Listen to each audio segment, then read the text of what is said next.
네, 오늘 발표는 컴팩트바 리뷰의 안현주 변호사님께서 해주실 예정입니다. 안현주 변호사님은요, 사법시험 출신 한국 변호사이시고요. 또 미국에서 로스쿨 JD, LLM을 다 거치시고 또 미국 변호사 자격도 획득하신 미국 변호사예요. 로스쿨 생활과 그거에 기반한 바시험에 대한 여러 가지 경험에 기반한 조언들을 해주실 예정입니다. 네, 오늘 발표는 1시간 조금 넘게 소요가 될 예정입니다. 네, 시험 공부 전반에 대한 안내, 그리고 효율적인 바시험 공부 방법에 대한 안내, 안현주 변호사님이 해주실 예정이고요. 지금부터 그러면 안현주 변호사님 발표를 듣도록 하겠습니다. 네, 변호사님 나와주세요. 네, 안녕하세요. 네, 바쁘신 가운데 오늘 많이 와주셔서 감사합니다. 아직 다 들어오시지 않은 것 같은데 신청하신 분에 비해서 네, 우선은 시간이 됐으니까 저희 시작하려고 합니다. 오늘 이 시간을 통해서 궁금하셨던 점이 많이 해소되고 여러분이 준비하시는 과정에 많은 도움이 되셨으면 좋겠습니다. 네, 다음 장으로 넘겨주시겠어요? 네, 제가 오늘 얘기하고 싶은 거는 현실이 어떤지, 네, 바시험에 대해서 많은 이야기를 들어보셨을 텐데 현실이 어떤지, 그리고 어떤 식으로 준비하면 될지에 대해서 말씀을 드리려고 해요. 어떤 분들은 되게 시험이 어렵다라고 들으신 분들도 있으실 수 있고, 어떤 분들은 상대적으로 되게 쉬운 시험이다 이렇게 들으셨을 수도 있어요. 근데 쉽다는 얘기를 정말 쉽다고 믿으면 안 된다는 말씀을 먼저 드리고 싶어요. 왜냐면 쉽다고 생각해서 쉽게 공부를 했는데 알고 보니 나한테는 어렵네? 보다는 난 열심히 했는데 생각보다 시험이 쉬워서 다행이다. 이게 사실은 맞는 방법인 것 같거든요. 그래서 시험 다 어렵습니다. 그렇지만 하시다 보면 그러니까 자신감이 떨어질 수도 있어요. 자신감을 잃지 말고 끝까지 자기를 믿고 이 과정을 끝까지 한번 가보시는 거, 그리고 일관성 있게 공부하시는 게 굉장히 중요하다는 거, 특히 수험을 해보지 않으신 분들에게 되게 필요한 부분이고요. 보통 어떻게 공부 계획을 세우면 좋을지에 대해서 보여드리도록 할게요. 네, 우선은 바시험 과목에 대해서 간단히 설명을 드릴게요. 여러분이 MBE라는 말, MEE, 이런 말을 들어보셨을 수도 있고 처음 들어보시는 분들도 계실 수 있어요. 이걸 적으실 필요는 전혀 없고 인터넷에 다 나오는 얘기입니다. 맨 위에 MBE/MEE라고 써 있는 거는 쉽게 말하면 객관식도 나올 수 있고 주관식도 나올 수 있는 과목이라는 거예요. 그래서 이런 여러 가지 과목이 있다는 거. 그럼 밑에 있는 MEE라고 써 있는 과목은 뭐냐? 이거는 객관식은 안 나오고 주관식만 나오는 과목들입니다. 그리고 마지막에 있는 MPT 또는 PT라고 써 있는 거는 어떤 과목을 공부하는 게 아니에요. 이 위에 있는 1번하고 2번에 있는 과목들은 민사소송법, 형법이라는 실제 어떤 법을 공부를 하고 그 공부한 내용을 테스트하는 거라면 마지막에 써 있는 MPT, PT는 실제로 없는 가상의 법과 가상의 판례를 주고서 이 사건에서 어떻게 해결할 것이냐라는 어떻게 보면 사건 해결 능력, 변호사로서 변호사 의견서를 쓰는 방법 이런 것들을 테스트하는 시험이라고 보시면 됩니다. 바시험 과목은 대부분 거의 모든 주가 이런 식이에요. 물론 주마다 가끔씩 이름이 조금 다를 수는 있습니다. 예를 들어 비즈니스 어소시에이션이 어떤 주에서는 코퍼레이션 이렇게 돼 있을 수도 있고 아니면 두 과목이 합쳐서 하나가 될 수도 있고 하지만 사실은 대동소이하다는 거. 그래서 일반적인 바프랩에서들도 서로 크게 다르게 가르치지는 않습니다. 이제 넘어가 볼까요? 네, 이거는 제가 그냥 기본적으로 두 가지 정도 바시험 세부 시험 구성 및 시간 분배에 대해서 보여드리려고 가져왔어요. 보통 이틀에 걸쳐서 시험을 봅니다. 하나는 객관식에 해당하는 해당하는 날, 그리고 하루는 주관식 에세이 퀘스천에 해당하는 날 이렇게 나눠졌다고 생각하시면 되겠어요. 그래서 예를 들면 이런 우선 캘리포니아 걸로 보면서 말씀을 드리면 1 시간짜리 에세이 문제가 5 문제가 나옵니다. 하나에 100 점에서 500 점, 그리고 90 분짜리 MPT 문제가 하나가 나옵니다. 200 점 이런 식이에요. 둘째 날 객관식도 똑같이 700 점인데 전체 점수는 똑같죠. 근데 이때는 200 문제가 나옵니다. 네, 그래서 50 문제씩 4번에 걸쳐서 나옵니다. 네, 이렇게 보시면 되겠어요. 그래서 잠시만요. 돌아가시면 그러면 조금 아까 제가 보여드렸던 과목 수는 굉장히 많았잖아요. 근데 왜 에세이 문제는 5개밖에 안 나오지? 이렇게 생각하실 수 있으세요. 에세이 문제는 한국은 그렇죠. 형법, 뭐 민법, 헌법 3과목을 공부하면 문제는 3과목에서 다 나오죠. 한 문제씩 한 과목당. 미국 시험은 그렇지 않습니다. 3과목을 공부해도 한 문제가 나오면 3과목 중에 뭐가 나올지 모르는 거예요. 그래서 예를 들면 헌법을 열심히 공부하고 갔는데 헌법 주관식 에세이는 아예 시험 문제에 나오지 않는 경우들도 있습니다. 예. 그렇기 때문에 내가 어느 과목에 좀 더 중점을 둬서 해야 되는지 요런 공부를 하고 하셔야지 모든 과목에서 똑같이 시험 문제가 나오지 않는다는 거. 그리고 객관식의 경우에는 여기 보면 200 문제가 나온다고 말씀을 드렸는데 아까 전에 보면 MBE라는 과목에 8개의 과목명이 써 있었을 거예요. 그렇지만 그중에서 Criminal Law, Criminal Procedure, 형사법 전체를 합쳐서 한 과목으로 보기 때문에 8개가 아니라 보통 7개라고 이제 객관식에서 칩니다. 그래서 그렇게 보면 각 객관식의 경우에는 모든 과목에서 객관식 모든 과목에서 시험 문제가 나와서 한 과목당 한 27에서 28 문제 정도가 나오게 됩니다. 그리고 좀 아까 저희가 채팅으로 보내드렸는데 2026년에 시험 방식이 바뀌게 돼요. 그래서 그때는 과목 수가 줄어들고 또 새로운 테스트하는 스킬들이 추가되거든요.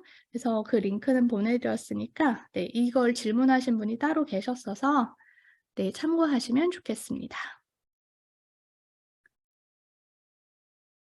네. 우선은 미국 변호사 시험을 준비하실 때 고려해야 할 사항들에 대해서 말씀을 드리려고 해요.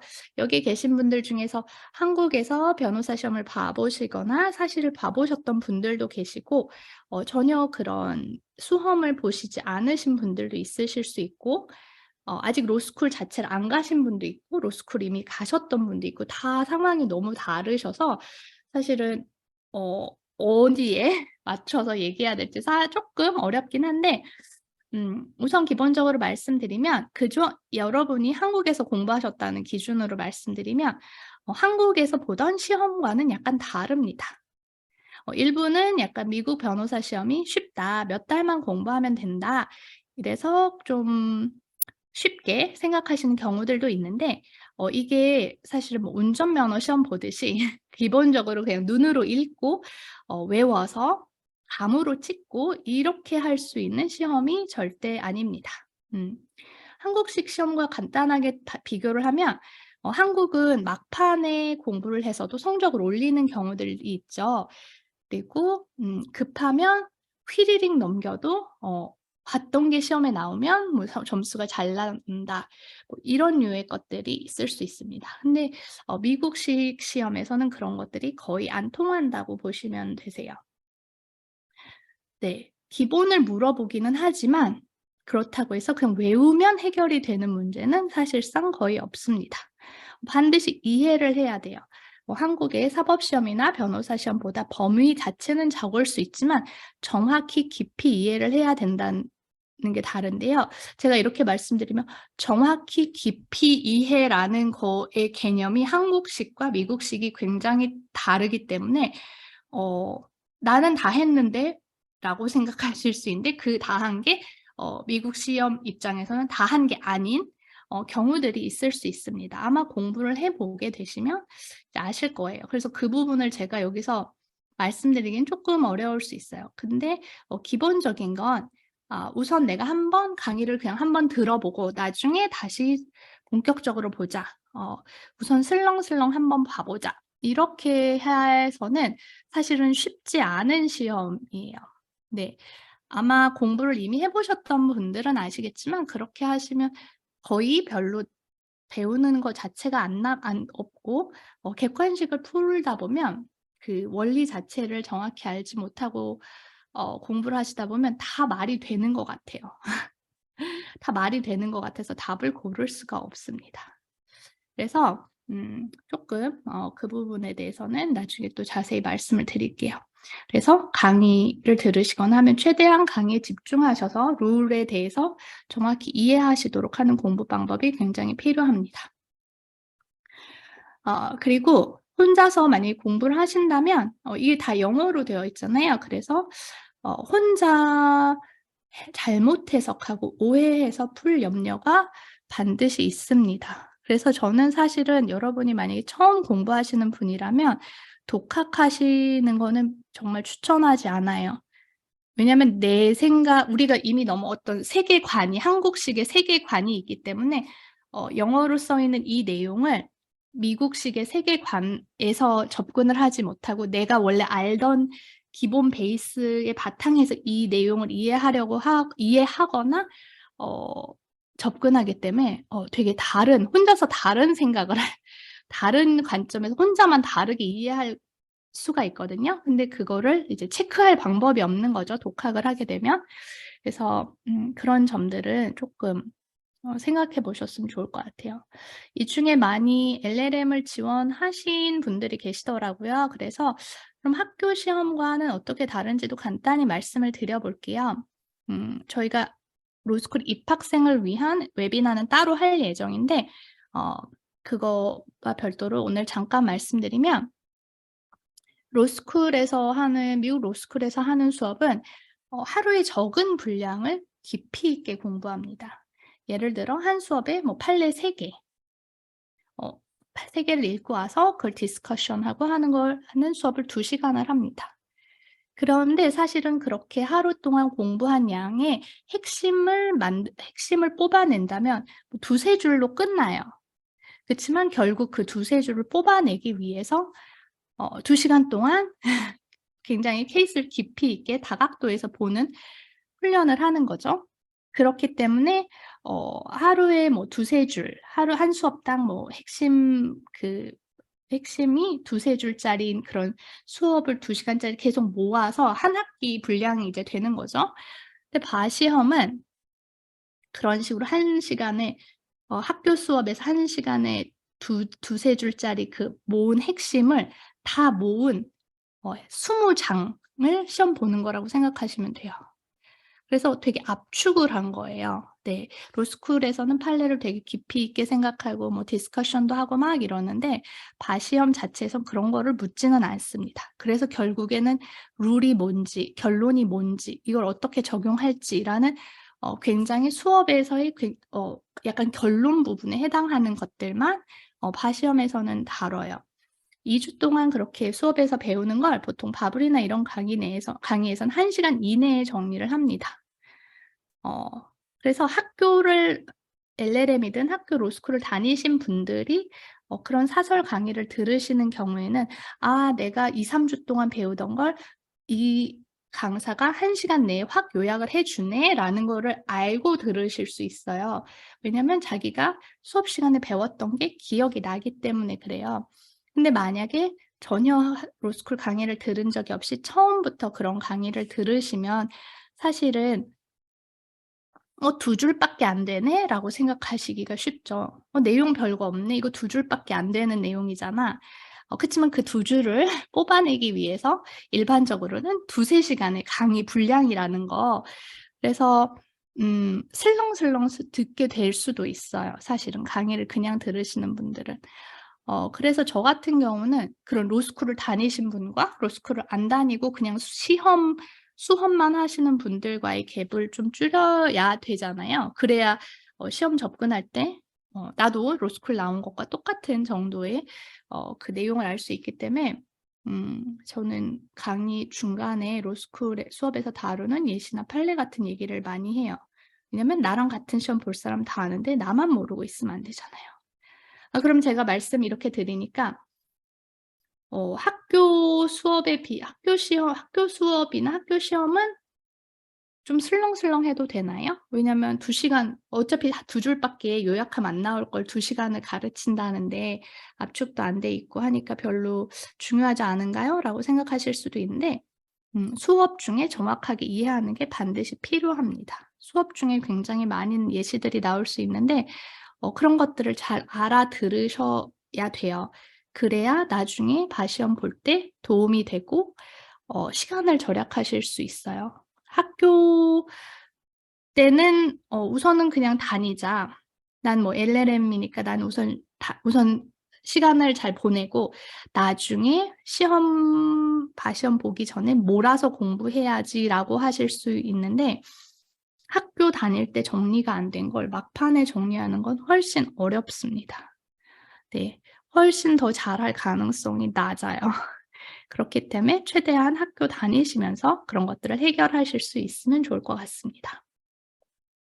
네. 그리고 한국 수험만 관련해서는 비교해서는 이해가 없이 그냥 눈에 바른다고 하거든요. 한국에서 이제 그런 고시를 보시는 분들이 하는 말은 눈에 바르는 방식으로 하면 성적이 정말 거의 안 오릅니다. 왜냐면 이해를 하고 이 룰이나 이 판례를 실제 상황에 적용하면 어떻게 될 건지에 대해서 계속 머릿속으로 공부를 하면서 머릿속으로 연구를 하면서 문제를 풀어야 되는 방식으로 이제 시험 문제를 만들어 놨기 때문에 보면 '이거 답은 A네.' 이런 게 보자마자 나오는 간단한 문제는 사실은 잘 내지 않아요. 룰을 응용해서 새로 만든 문제겠지 어떤 문제풀에서 찍어서 나와서 뭐 옛날 토플식으로 '이거 봤던 문제다. 이거는 답이 무조건 이거네.' 이런 류의 문제는 정말 안 나온다고 보시면 됩니다.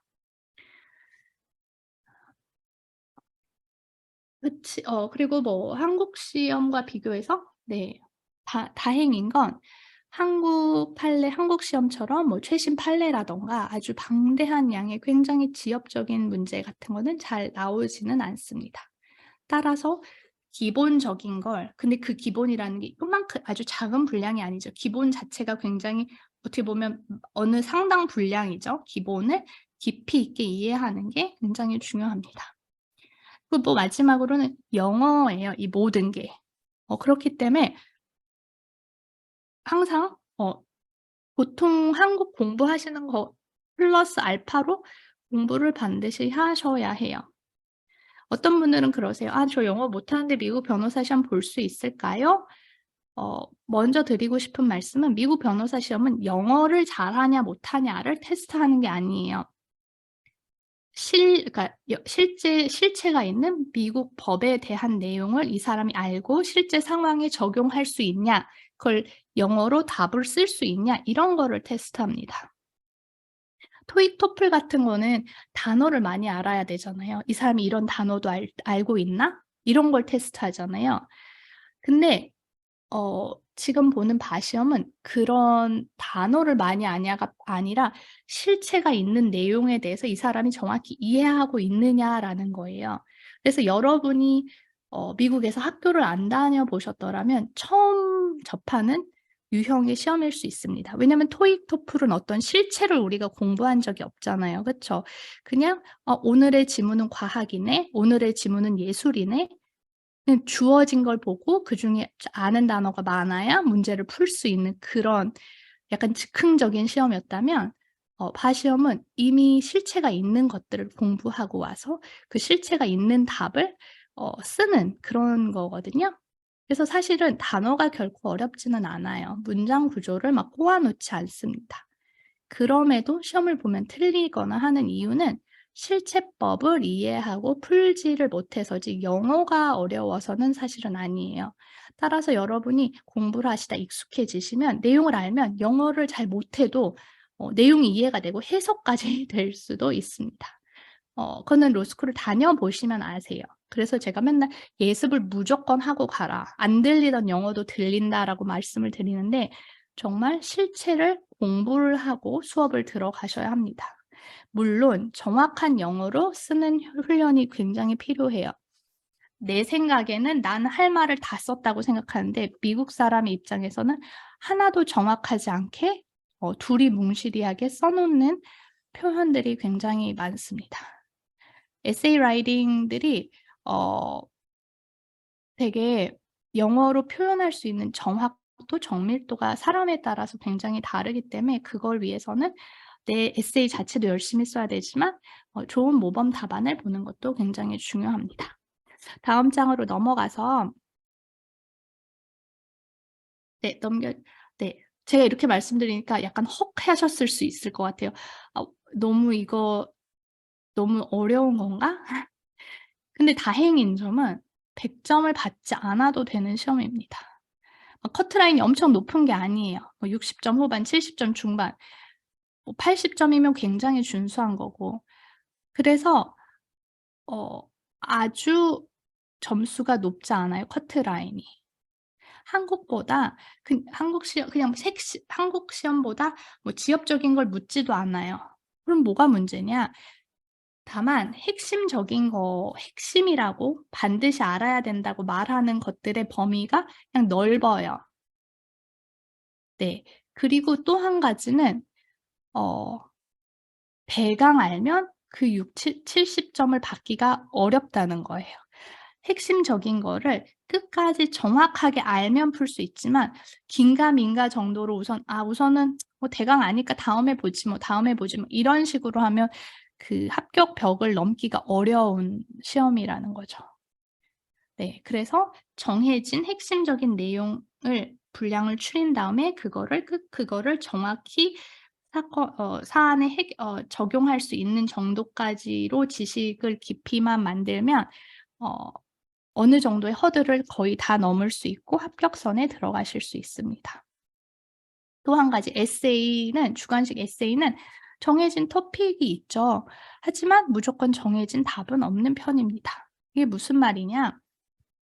변호사를 활동해 보신 분들은 아실 거예요. 한 사람은 살인죄다. 살인죄라고 검사는 주장하겠죠. 변호사는 "살인죄 아니다."라고 주장하겠죠. 똑같은 팩트에 대해서도 서로 입장에 따라서 주장하는 게 달라질 수 있는 거예요. 미국 변호사 시험도 마찬가지입니다. 미국 변호사 시험은 기본적으로 변호사를 양성하는 시험이기 때문에 사안을 보고 '내가 보기엔 이 사람은 책임 안 져도 돼. 내가 봤을 땐 이 사람 책임져야 돼.' 책임을 져야 하는 근거는 주어진 사실관계에서 찾아서 주장하면 되죠. 책임을 안 져도 되는 이유는 주어진 사실관계에 보면 또 주장을 하면 돼요. 따라서 정해진 토픽은 있을 수 있지만 무조건 정해진 답이 없을 수 있습니다. 기본적인 룰을 바탕으로 내가 주어진 사실관계에서 나한테 유리한 쪽, 나한테 불리한 쪽에 대해서 어 언급을 해 가면서 답을 찾아가는 과정, 내 리걸 마인드를 발휘할 여지가 있습니다.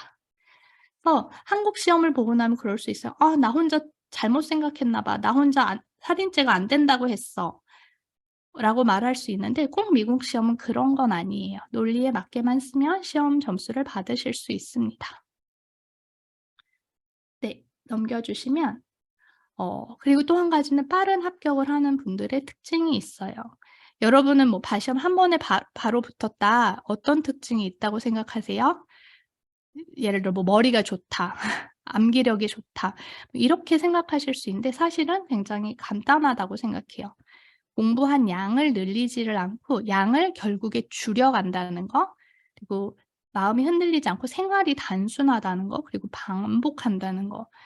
요렇게 세 가지가 있을 수 있어요. 이거를 제가 언제 느끼냐면 수험 생활을 해 보신 분과 해 보지 않으신 분들, 이게 수험 생활이 처음이신 분들은 이 말이 무슨 말인지 쪼끔 와닿지 않으실 수 있어요. 우선은 공부를 처음에는 되게 제대로 하셔야 합니다. 제대로 한다는 건 '내가 처음 공부하면서 이건 중요하지 않을 것 같아.' 라고 자의적으로 막 빼놓지는 말라는 거예요. 저는 제 강의를 들으시는 분들한테 하나도 빠짐없이 이해하라고 말씀을 드리거든요. 왜냐하면 제가 생각하기엔 저는 중요해서 다 말을 했는데 사람들은 강의를 들으면서 '이건 별로 안 중요할 것 같아. 이것만 알면 되지 않을까?' 하면서 약간 내 기준으로 분량을 나 스스로 줄이는 거예요. 그러다 보면 듬성듬성하게 공부를 하게 돼서 나중에는 뭐가 비어 있는지조차 알 수가 없는 빈틈 때문에 결국엔 집을 완성하지 못하는 경우들이 있을 수 있어요. 그래서 하지 않고, 또 하나는 아까 전에도 말씀드렸다시피 혼자서 처음부터 공부하는 건 추천하지 않습니다. 왜냐면 뭐가 중요한 거고 뭐가 중요하지 않은 건지 자체를 모르고 다 동일하게, 아니면 내 기준대로 '얘는 중요해 보여. 얘는 안 중요할 것 같아.' 하면서 막 넣고 빼고를 자기 마음대로 해서 효율적이지 않을 수 있어요. 누군가의 가이드가 있는 게 입체적으로 공부하는 데 중요할 수 있습니다. 두 번째는 공부를 잘하는 사람은 머리가 좋다기보다 멘탈이 좋고 생활이 단순해요. 막 그러니까 신경 쓰일 일이 있을 때마다 자꾸 무너지면 공부를 할 수가 없습니다. 그래서 극히 단순하게 사는 거가 굉장히 필요합니다. 여러분 중에 이런 류의 이런 답답한 생활 안 보신 분들은 '아 너무 답답한데?' 이렇게 생각하실 수 있는데, 단기간에 수험을 끝내려면 몰아서 해야 합니다. 그래서 저는 사실은 뭐 하루에 1 시간, 2 시간 이렇게 해서 뭐 6 개월 이런 방식을 어 추천하지는 않습니다. 네.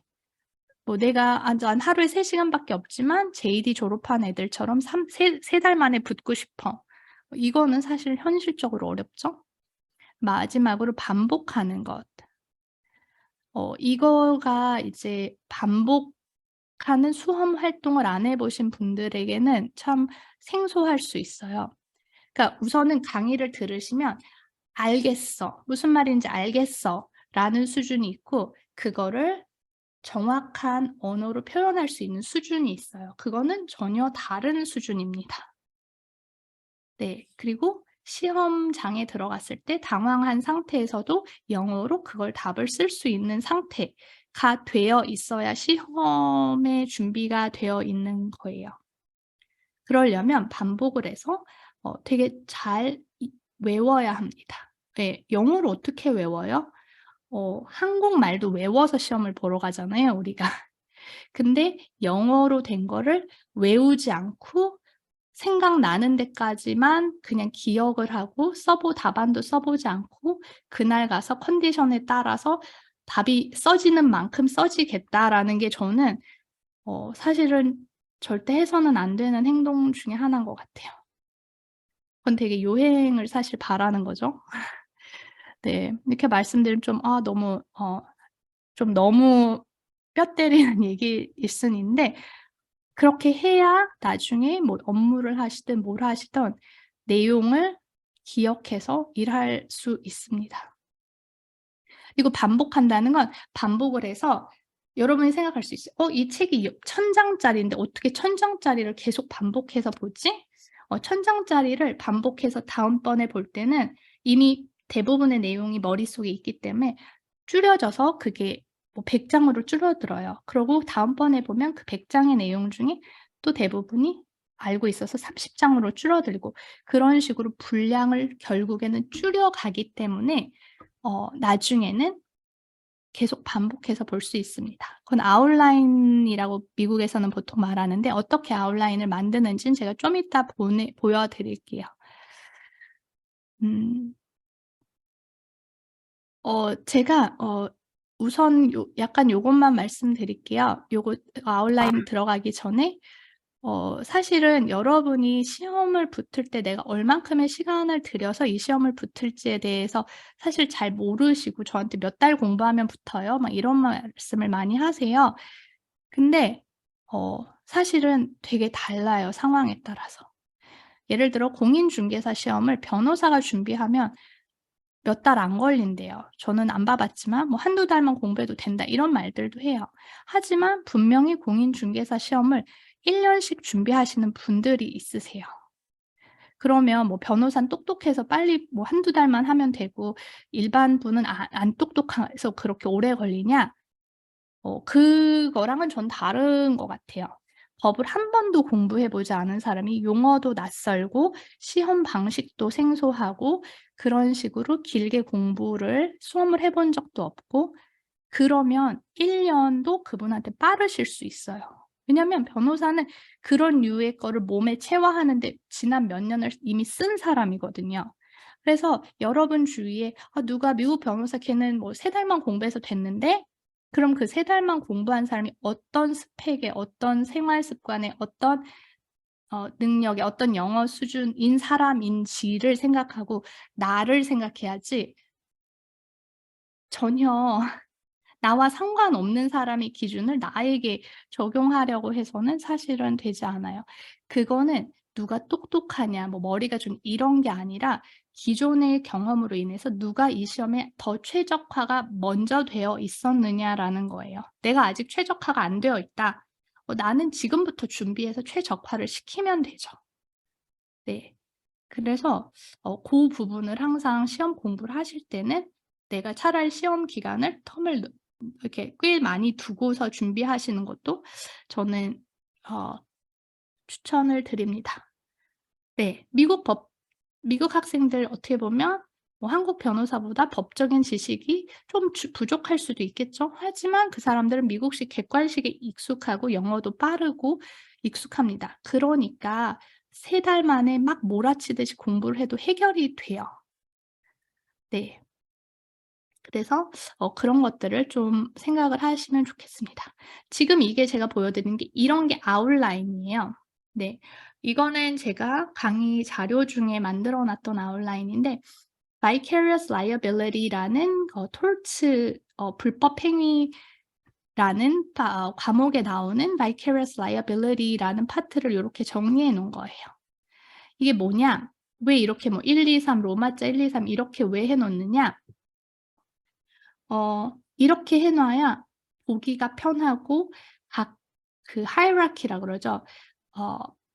논점의 어떤 게 상위 개념이고 어떤 게 하위 개념이고 이런 것들을 알아보기가 쉽기 때문에 요런 식으로 해 놨어요. 네. 이런 아웃라인을 여러분이 구해서 보실 수 있는데 내가 이 과목 자체에 대해서 공부를 해본 적이 없이 이걸 보면 그냥 스르르 읽게 돼요. 이 단어가 왜 여기에 있는지를 사실 모르고. 맨 윗줄을 보시면 ER 이렇게 써 있죠. ER은 employer를 제가 상징을 하면서 조금 짧게 ER이라고 써 놓은 거예요. 그래서 employer 그 사용자는 is vicariously liable. vicariously liable 하다는 건 뭐냐면 다른 사람이 뭔가 잘못했지만 내가 책임을 진다 이런 개념이라고 생각하시면 돼요. vicariously liable 누구를 위해서 for the EE's torts. EE는 employee를 말해요. 내가 고용한 내 직원이죠. 피용자의 불법 행위에 대해서 책임을 집니다.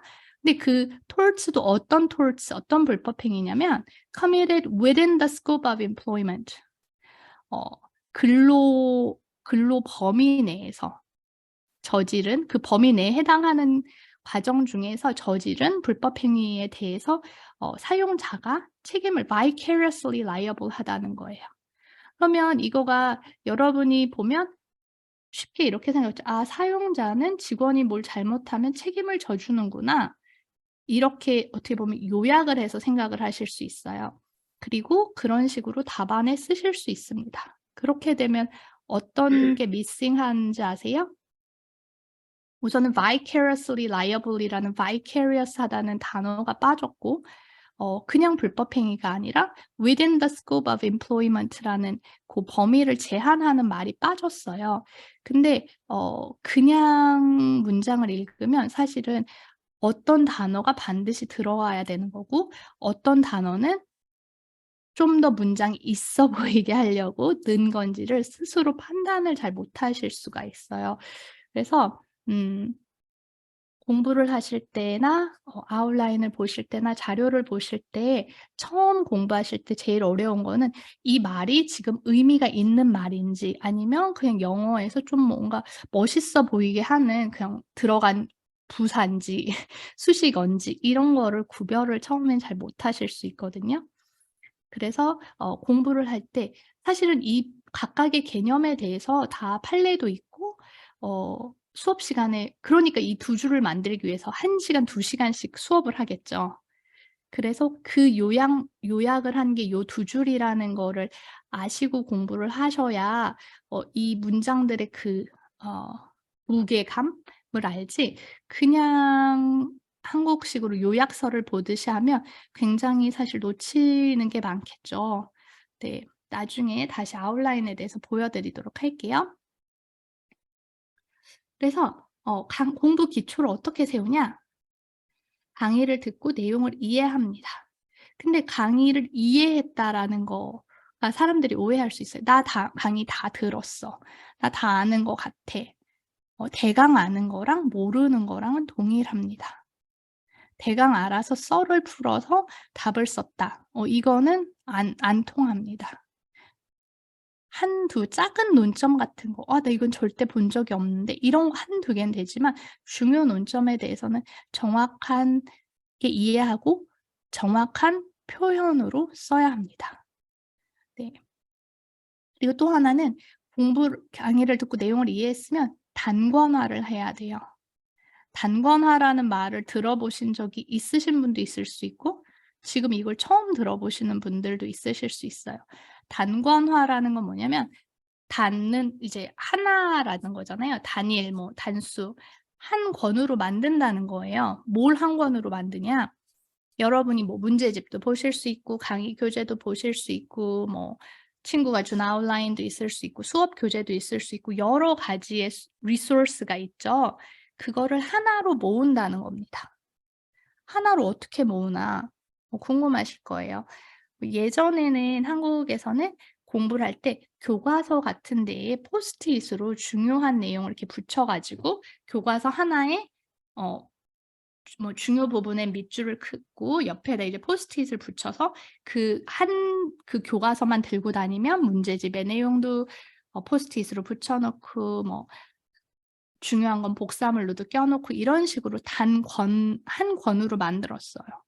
왜 그렇게 하냐? 한꺼번에 공부할 때 4 권을 놓고 공부하기 너무 힘들잖아요. 몇 페이지에 어디에 뭐가 있었는지도 기억도 안 나고. 그래서 한눈에 방대한 양을 보려고 한 권에 그 내용들을 다 모아 놓는 겁니다. "미국 로스쿨에서도 그렇게 하면 되지 않아요?" 라고 생각하실 수 있는데 미 로스쿨에서는 우선은 교과서가 한국 교과서스럽게 생기지 않았고 그냥 판례가 줄줄줄줄 있습니다. 따라서 중요 내용이 나오려면 한 10장 중에 한 3 줄?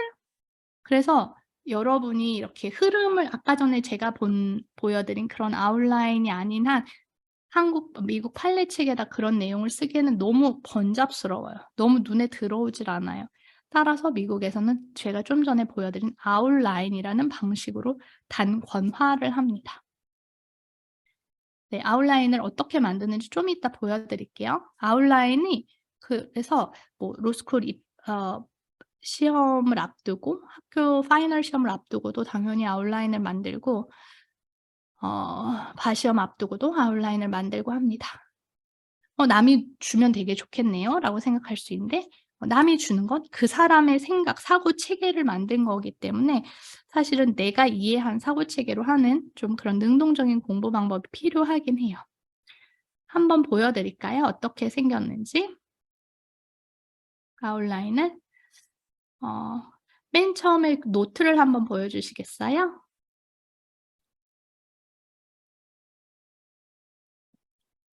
네. 이거는 제가 옛날에 로스쿨 다니면서 만들었던 아웃라인이 아니라 로스쿨 다니면서 만든 노트예요 그냥. 학교 수업 들어가기 전에 일부분을 타이핑을 쳐 놓고 그다음에 수업에서 들으면서 또 타이핑을 쳐 놓고 그래서 넘겨 주시면 어 아니요. 아까 전에 그 아웃라인에서 밑에 페이지로 좀 내려가 주시겠어요? 1 페이지인데 2 페이지, 3 페이지 이렇게. 네. 그래서 이거는 수업 시간에 제가 적어 놓은 거거든요. 근데 수업 여기 보시면 아래쪽에 4 번 relevant case 이렇게 써 있죠. 그래서 학교 수업 시간에 다루었던 케이스 요약도 이렇게 들어가 있습니다. 3 페이지로 내려가 주실래요? 네. 그래서 이제 케이스 요약도 이렇게 들어가 있고 이거는 수업 시간 학교를 다니면서 제가 만들었던 노트예요. 클래스 노트 5 장이 되어 있습니다.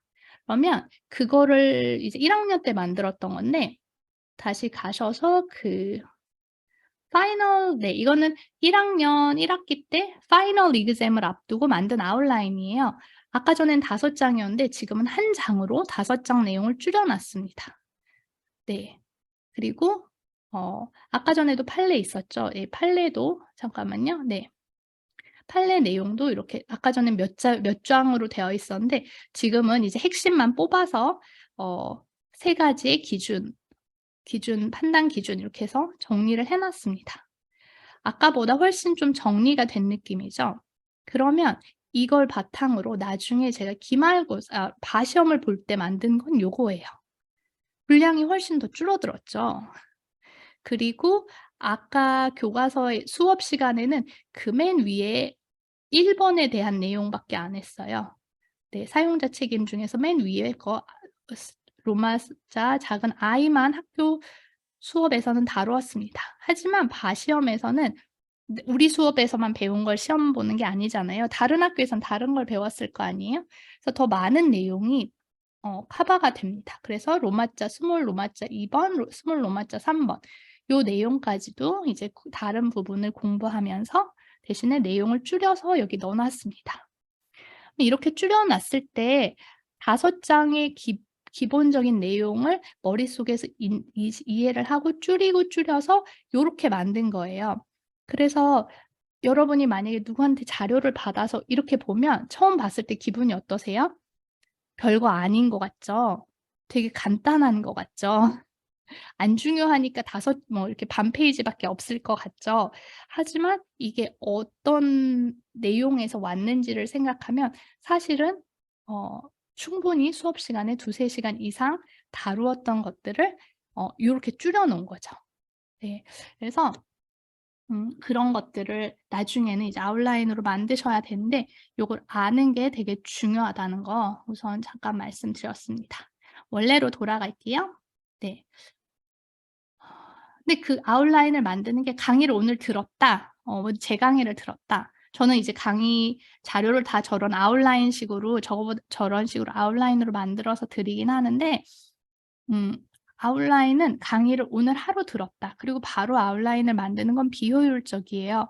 왜냐하면 저기 보셨다시피 되게 여러 요소를 5장에 대한 요소를 반 페이지로 줄이는 거기 때문에 내 이해도가 좀 깊어지고 중요한 게 뭔지가 보이는 1달 정도 2달 정도 공부를 하고 그 과목을 보는 눈이 있을 때 요약을 해야지 "오늘 들었는데 이거 중요한 것 같아."라고 요약을 하기 시작하면 분량이 굉장히 늘어납니다. 네. 사실 저도 로스쿨 다닐 때 첫 그 클래스 노트를 내 딴에는 되게 요약을 한 거예요. 그래서 5장으로 만들고 되게 줄였다고 생각했거든요. 하지만 나중에 보니까 그 내용이 다 필요가 없어요. 다 이해가 되고 나면 5줄이면 되는 거예요. 그렇기 때문에 너무 초기부터 아웃라인 만드는 건 저는 추천하지 않습니다. 네. 넘어갈까요? 네. 그래서 벌써 시간이 너무 많이 지났네요. 빨리 하도록 하겠습니다. 강의 내용이 정리가 되면 이제 문제집을 풉니다. 회독수. 에 대해서 회독이라는 건 몇 번을 공부하냐, 몇 회독, 그 과목을 처음부터 끝까지 몇 번을 보냐 이런 건데 한 번 읽는 거는 공부를 안 하는 거나 사실은 마찬가지입니다. 예, 최대한 처음 공부하실 때 이해를 하고 넘어가셔야 돼요. 처음에부터 대부분 60-70% 이상 이해를 하고 그다음에 다시 이 과목을 돌아와야지 모르겠어. 우선은 그냥 한번 스르륵 보지 하고 했을 때는 거의 머리에 남지가 않아요. 한국어보다 더 머리에 남지가 않아요. 그렇기 때문에 최대한 강의를 들을 때 많이 정리를 하려고 노력하시는 게 중요한 것 같아요. 근데 만약에 여러분이 3번째 그 과목을 봐도 그런 책을 봐도 시간이 줄질 않아요. 맨날 한 달은 걸려. 그러면 여러분이 그 과목에 대한 이해도가 사실 굉장히 낮은 걸 수 있어요. 기초가 아직 충분하지 않을 수 있어요. 네. 그래서 무조건 '난 이거 무조건 1 주일 안에 다 읽을 거야.' 하면서 휘리릭 보는 거보다는 회독 스케줄에 맞추는 거보다는 퀄리티를 위해서 이해를 하도록 좀 차라리 천천히 보시는 걸 저는 추천을 합니다. 이제 넘어가셔서 네. 회독수라는 건 그러니까 그렇게 하시는 분들이 있어요. 미국 변호사 시험이 너무 한 번 보는데 영어로 돼 있고 너무 분량이 많으니까 한 두 번 정도, 세 번 정도 보고 이제 시험을 보러 가겠다, 처음부터 끝까지. 근데 그러면 사실 기억이 잘 안 나요. 이건 머리가 좋고 뭐 이런 기억력이 좋고의 문제가 아니라 얼마나 자주 리마인드를 해 줘야 되냐라는 거거든요. 그래서 음 처음 이런 식으로 하시는 거예요. 처음에는 강의를 들으시고 그 강의를 이해한 걸 바탕으로 아웃라인처럼 만들어 봅니다. 굉장히 시간이 오래 걸리겠죠. 그런 다음에는 그 노트를 한번 읽어 보면서 다시 문제집을 풀어 보는 거예요. 이때도 시간이 꽤 걸리겠지만 첫 번째 우선 강의를 안 들을 테니까 첫 번째보다는 시간이 좀 짧아집니다. 그리고 세 번째는 그럼 단권화 그 아웃라인을 제가 보여 드린 게 있죠. 그걸 보면서 뭐 문제집에서 틀렸던 것도 다시 보면서 암기를 하는 그렇게 완성도를 점점 높여가는 그리고 그 과목에 들이는 시간도 점점 줄여가는 식으로 공부를 해야 됩니다. 근데 이렇게 하다 보면 결국에 발목을 잡는 게 뭐가 될 수 있냐면 영어가 발목을 잡을 수가 있어요. 왜냐하면 읽는 속도가 중요하고 문제를 읽었을 때 이 문제가 나에게 뭐를 요구하는지를 읽고 바로 꽤 바로 캐치할 수 있어야 되거든요. 근데 그런 훈련이 사실 돼 있지 않으면 내가 아무리 많은 지식이 있어도 문제를 푸는 거 자체가 너무 시간이 오래 걸리면 힘들죠. 따라서 그 시간을 줄이기 위해서 문제를 자주 많이 풀어 보고 또 내용 자체를 정확히 알면 헷갈리는 걸 훨씬 줄일 수 있거든요. 따라서 그 공부를 해서 실력을 키우는 것도 굉장히 중요합니다. 라이팅 속도, 라이팅 표현 제가 항상 타이핑이 기본이라고 말씀드리는데 네. 라이팅 속도 그리고 샘플 답안지를 활용해서 꼼꼼히 비교하는 게 필요합니다. 쓱 보고 '내가 하려는 말 여기 다 써 있네. 나랑 똑같네. 내 거랑 얘랑 차이 없네.'가 아마 아닐 거예요. 나는 차이 없어 보이지만 시험 채점하는 사람 눈에는 차이가 확연할 수 있습니다. 따라서 나와 어떻게 다른지 꼼꼼히 비교하는 게 반드시 필요합니다. 네. 이제 넘어가셔서 그러면 여러분들이 아웃라인 제가 보여드린 아웃라인 이런 것들을 구해서 공부하시는 분들이 있거든요. 강의 뭘 공부하는 게 효율적일까요? 강의가 어떤 면에서 도움이 될까요? 제 생각에는 당연히 이유가 있어야죠. 많은 양을 에서 중요한 내용이 뭔지를 골라주는 사람이 있는 게 굉장한 시간 절약이 됩니다. 모든 거를 다 공평하게 많은 시간을 들여서 하기에는 효과도 훨씬 적고 시간도 너무 많이 들어요. 그리고 강의를 듣다 보면 자연스럽게 외워지거나 개념이 더 이해가 되는 면들이 있습니다.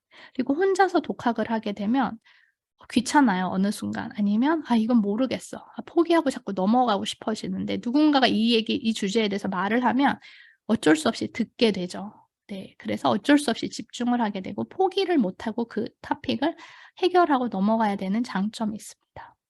제 생각엔 어떨 때 강의를 반드시 듣는 게 나으냐 한 번도 강의라는 걸 들어본 적이 없고 구한 자료만 봤을 때 왜냐하면 제가 아까 전에 보여드린 아웃라인 같은 게 시중에 돌아요.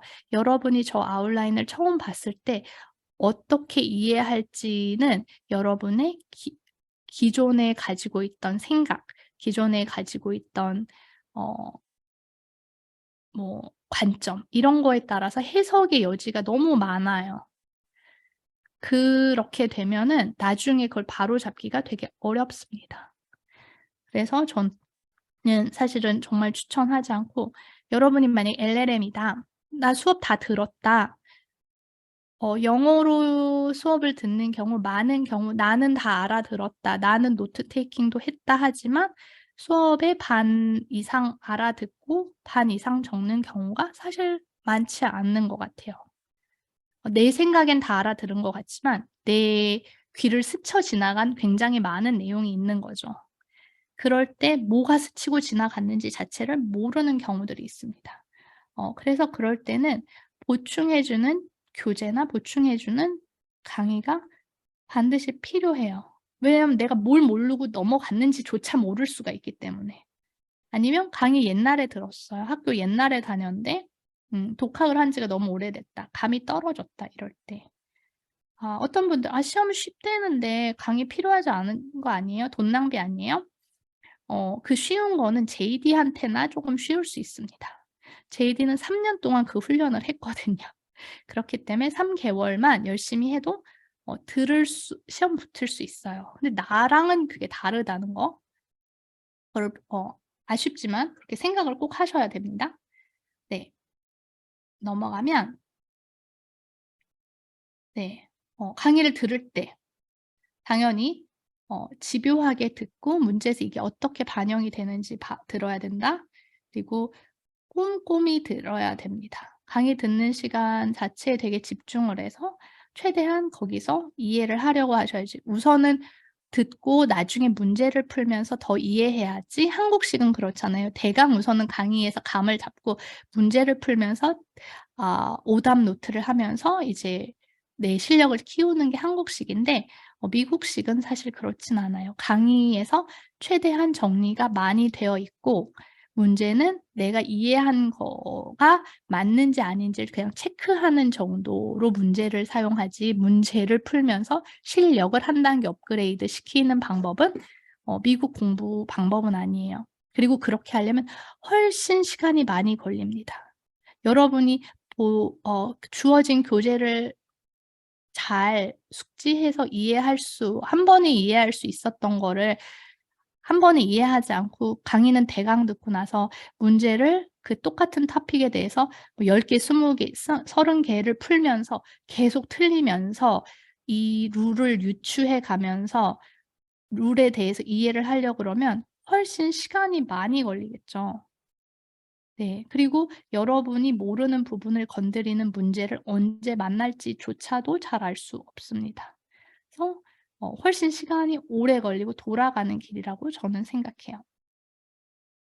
네. 넘어가면 문제집은 얼마나 사는 게 좋을까요? 이런 것들 제가 말씀드린 거예요. 새로운 걸 배우려고 보통 푸는 게 아니라 공부한 걸 확인하고 유형을 파악하기 위해서 보통 합니다. 그리고 문제집을 통해서 뭐 찍는 거, 자주 나오는 거, 뭐 유형 이런 거 파악하는 거, 이 단어만 나오면 답이 이거다. 이런 류의 문제는 정말 나오지 않아요. 네.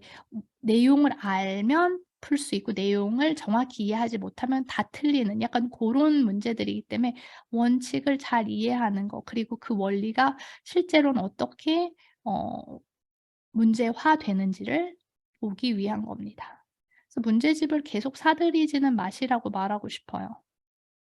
각 항목까지 정말 아주 꼼꼼히 뜯어서 보는 게 문제를 몇 세트 푸는 거 이상의 도움이 될 수 있고 문제를 꼼꼼히 풀고 나서 정확치 않다 하면 내 강의 노트나 내 단거나 한거나 내 강의 교재를 가서 보면 대부분 거기 써 있을 거예요. 근데 내가 강의를 들을 때는 이게 이 소리인 줄 몰라서 어 이 내용이 이걸 말하는지 자체를 이해하지 못하고 넘어갔을 가능성이 사실은 굉장히 많습니다. 따라서 문제를 푸시고 나서 다시 아웃라인이든 다시 강의 교재든을 가서 보시고 강의 교재의 내용을 더 깊이 있게 이해하려고 노력하시면 다음 문제가 나왔을 때도 맞을 확률들이 점점 올라가요. 근데 장점은 말씀드렸다시피 100 점을 받으려고 이걸 하는 게 아니에요. 따라서 이런 거 나 진짜 처음 보는데 이것까지 내가 외워야 돼?' 음. '이런 문제는 처음 봤어.' 그냥 넘어가셔도 돼요. 도대체 모르겠으면 넘어가셔도 돼요. 그거 틀렸다고 합격 못 하는 거 아닙니다. 대신 '이게 중요하다. 강의에서도 강조를 했다. 자꾸 비슷한 유형이 나오는데 난 계속 틀린다.' 그런 토픽에 대해서는 확실히 정리를 하고 나가야 됩니다. 왜냐면 그건 또 나올 거고 또 나오면 내가 또 틀릴 수 있거든요. 그렇지 않은 것들은 넘어가셔도 돼요. 네. 그래서 강의를 듣거나 해서 스스로 룰을 알 때 문제를 풀려고 합니다. 이해가 안 됐는데 오늘 강의 들었어. 그러니까 오늘 문제집 풀고 복습해야지. 이거가 미국 공부 방법엔 잘 맞지 않는 것 같아요. 그리고 미국 문제집들이 많은 경우 진도대로 우리나라처럼 뭐 1부터 100페이지에 해당하는 문제 이런 식으로 이렇게 문제가 나눠져 있지 않은 문제집들이 되게 많아요. 그냥 그냥 전체 분량에 대한 문제들이 나오는 경우들이 많기 때문에 이렇게 진도에 맞춰서 문제를 골라 풀기도 사실은 쉽지 않습니다. 그리고 말씀드렸다시피 공부가 되고 나서 정확히 알고 나서 문제를 풀면 2-3 시간만 풀면 되는데 제대로 이해가 안 된 상태에서 문제를 풀면서 공부해야지 하면 4-5 시간 더 시간이 오래 걸릴 수 있어요. 네. 지엽적인 문제는 고민하지 마시고 80-90%에 해당하는 그런 토픽들의 중심을 맞추시면 됩니다. 네. 아웃라인을 받으셨다면 제가 아까 전에 보낸 그런 아웃라인 그거는 그 사람의 공부 다이어리 같아요. 내가 아직 모르면 내 공부량이 그거에 미치지 않으면 그 암호 같은 얘기를 보아도 알 수가 없습니다. 예. 그 사람 내용에서 뭐가 틀렸더라도 뭐가 빠졌더라도 왜 그런지 알 수가 없어요. 고3 비법 노트를 중학생이 보는 거랑 비슷해요. 제가 아까 전에 말씀드린 5장으로 줄이고 그중에서 제일 중요하고 내가 아직 외우지 못한 핵심만 줄인 거예요. 그래서 최종 버전이라 그 사이에 공부했던 내용들은 사실 모두 네. 빠져 있습니다. 그렇기 때문에 내가 그것만 믿고 하는 건 좋지 않은 것 같아요. 스스로 공부한 후에 아웃라인을 보조 교재 정도로만 쓰면 좋은 것 같아요. 어떤 분들 보면 아웃라인을 정말 종류별로 다 모으시는 분이 있어요. 근데 그게 그렇게 좋은 것 같지는 저는 않아요. 그냥 참고할 정도, 내가 만드는 거를 보완할 정도지 여러분이 이제 나중에 아시겠지만 중요한 거는 '내가 그 내용을 답안에 쓸 수 있냐.'라는 거예요. 답안에는 어차피 한 주제에 대해서 한 가지 방식으로만 쓸 수 있으면 되죠. 모든 여러 가지 버전을 다 알고 있어야 하는 건 아니죠. 따라서 내가 외울 수 있고 내가 표현할 수 있는 영어 표현으로 아웃라인을 하나만 정리를 해서 그거를 최대한 완벽히 외우려고 하는 게 낫지 종류별로 멋있는 말이 다 많은 아웃라인을 모아만 놨다고 해서 내가 그대로 표현하지 못하면 사실 별 소용이 없기 때문에 너무 많이 아웃라인을 모으진 않으셨으면 좋겠어요. 네. 첫 번째 시험을 이제 준비하고 계시다. 급할수록 돌아가는 게 나을 수 있어요. 저는 뭐 여름에 반드시 붙을 건데요. 제가 말씀드렸죠. 여름에 붙으려면 내가 예를 들어 6개월 동안 어떻게 공부할 것인지 내가 리딩도 안 되고 속도도 안 나고 법에 관련된 아무런 지식도 없고 그러면 '어떻게 해야 나를 이 시험에 최적화하게 만들 수 있을까?' 그렇게 될 수 있을 것 같고 그렇게 할 수 있으면 그렇게 하시면 되죠. 하지만 하나도 그게 안 될 것 같아. 그러면 1 년으로 잡으시는 게 나으실 수도 있겠죠. 그리고 만약에 학교를 다니실 분들은 당연히 수업 전후 아니면 강의를 들으시는 분들 그냥 뭐 제 강의든 뭐 어떤 사설 강의 전후로 꼭 예습과 복습의 시간을 가지셔야 돼요. 기말고사를 보실 분들이 계실 수 있어요. 기말고사를 반드시 예를 들어 '아 나는 학점 안 좋아도 뭐 졸업만 하면 돼요.'가 아니라 기말고사를 내가 공부했던 걸 테스트할 수 있는 걸로 잡고 답안을 작성하는 훈련을 반드시 하세요. 스스로 그렇게 뭐 3 시간, 8 시간을 따로 할애해서 한 과목에 대한 시험을 본다는 게 쉽지가 않거든요. 그런 기회 자체가 굉장히 드물어요. 그래서 학교 시험을 그럴 때 활용을 반드시 하시기 바랍니다. JD는 3년 동안 그걸 하다 왔는데 나는 영어가 모국어도 아니고 1 년밖에 안 다니는데 그 시험마저 대강 '생각나는 데까지 쓰고 나오겠다.' 정도로 하면 훈련할 새가 없습니다. 그리고 '내가 한 과목을 안다.'라고 말하시려면 어 영어로 정리를 하고 해당 표현을 쓰실 수 있어야 돼요. 머리로는 알고 눈으로 보면 아는데 덮으면 모른다. 뭐라고 아까 전에 그거 제가 보여드렸죠. vicarious liability. 뭔가 사용자가 뭐 고용주가 직원이 잘못하면 책임을 지는 그런 건데 이렇게 아는 거는 전혀 도움이 안 되죠.